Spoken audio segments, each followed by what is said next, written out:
আসে পড়ছি না? এটা কি এখানে কি ৩টা বুফ? আমরা কোনটায় যাব? Buffet lunch. ৩টা বুফ। ঠিক আছে, চলো যাই। এমনি কিন্তু সুন্দর, মোটামুটি ভালো সুন্দর। ধানমন্ডিতে এটার কিন্তু শাখা আছে অনেকগুলা, অবশ্য আমি শুনছি এটার অনেকগুলো শাখা আছে। তো এটা কেমন ওইটা অবশ্য জানি না, আমি অবশ্য ফার্স্ট টাইম ধানমন্ডি বুফেট লাঞ্চে। বুফেট লাঞ্চ লিফটের 7, তাহলে 8 তলায়। চলেন যাই, কি অবস্থা দেখি। অবশেষে চলে আসলাম। আগে প্লেটটা নেই, পরে হইছে কথা। স্বপন কি খাওয়া যায়? এটা কি চিংড়ি না? আচ্ছা, চিংড়িটা বলে মজা হয়েছে।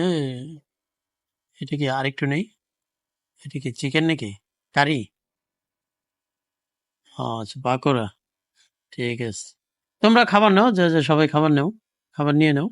আমি নেই, তুমি শুধু আমার সাথে। আচ্ছা, এখন খাবারের একটু মেনুগুলো, আইটেমগুলো একটু দেখাই আপনাদেরকে।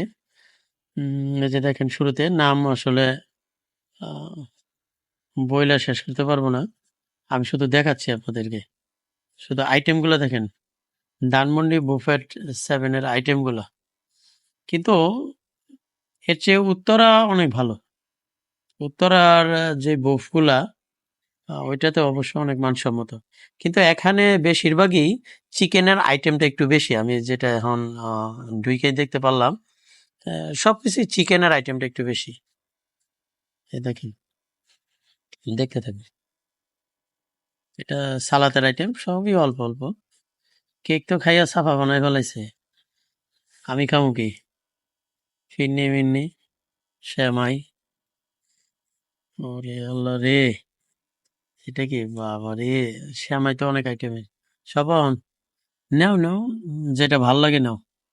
আরে শুধু সালাতেই খাইবা, অন্য কিছু নিবা না? নাও, যেটা ভাল লাগে নিয়ে নাও। এটা কি আনারস না? তো আনারসটা অবশ্য কাশ্মীরি দিয়ে ভাল লাগবে, আমি একটু খাই আগে। না না, রাইস খাবো না, শুধু খাবার খাবো, আনারসটা খাই। এই যে এটা শামিন কাকা আছে, এটা মাতা ভাই, এই যে আলমগীর কাকা, মুকুল কাকা, অশেষ আমাদের মালুম ভাই এবং জাহিদুল, সকলকে ধন্যবাদ।